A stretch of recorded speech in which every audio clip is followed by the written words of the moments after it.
¿Quién como Dios? Nadie como Dios. En el nombre del Padre, del Hijo, del Espíritu Santo. Amén. Espíritu Santo de Dios, ilumínanos y santifícanos. Haz, Señor, que este Evangelio sea iluminado por ti, Señor, y que tus palabras lleguen hasta el fin de la tierra, a cada uno de los corazones que escucha este Evangelio. Y a través de mí, Señor, utilízame.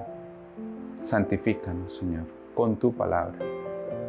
Del Santo Evangelio según San Marcos, capítulo 9, versículos del 30 al 37. En aquel tiempo Jesús y sus discípulos se marcharon de la montaña y atravesaron Galilea. No quería que nadie se enterase, porque iba instruyendo a sus discípulos. Les decía: el Hijo del Hombre va a ser entregado en manos de los hombres y lo matarán, y después de muerto, a los 3 días resucitará. Pero no entendían aquello y les daba miedo preguntarle.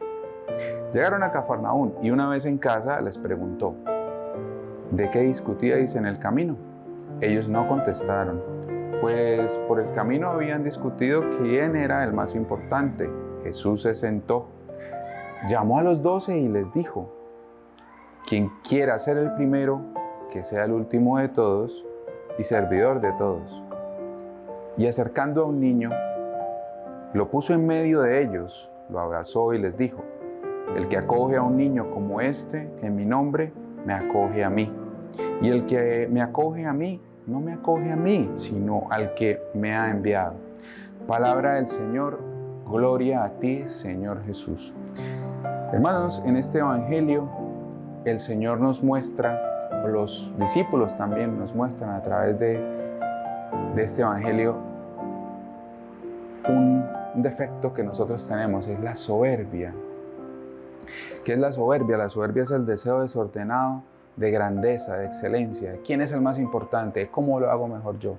Entonces el Señor nos muestra es más bien la humildad. Vemos que debemos combatir esa soberbia, ¿cierto? ¿Qué les decía el Señor al principio? ¿Qué les iba mencionando? Les iba profetizando, les iba diciendo la pasión y muerte que él iba a tener, ¿cierto? Y ahí fue, esa es la humildad de Dios, el sacrificio que hace Él.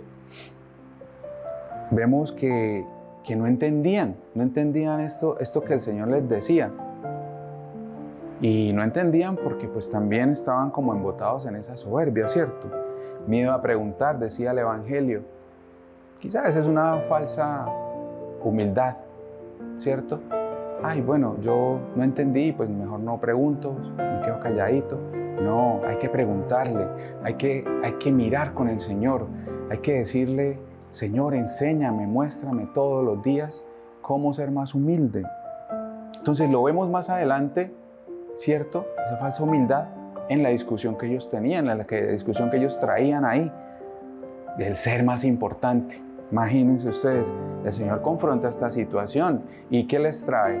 Les dice: quien quiera ser más importante, que sea el servidor de todos. También trae un niño ahí en medio de ellos, porque los reunió y les dijo: este niño es el que me sigue así, sean así, ¿cierto? ¿Para qué? Para recibirle a Él. Entonces vemos que el servidor de todos nos trae a ser humildes, y la humildad nos lleva a seguirle a Él, ¿cierto? ¿Cómo vamos entonces hoy, el día de hoy, a meditemos cómo servirle al Señor en apostolados, en nuestra familia, ¿cierto? Dando caridad, siendo más sencillos, más austeros en nuestros gastos? Entonces busquémosle al Señor en eso, en la caridad y en apostolados. Vemos la virtud de la humildad, reconocer esa necesidad de Dios. Eso es lo que nos invita hoy al Señor. San Agustín decía que la grandeza está realmente no en la elevación de la persona, sino más bien en la humillación, en abajarse, en ser sencillos. Eso es lo que nos invita el Señor hoy, a amarle en la sencillez, a ser como Él fue. Después de Dios, nadie como María.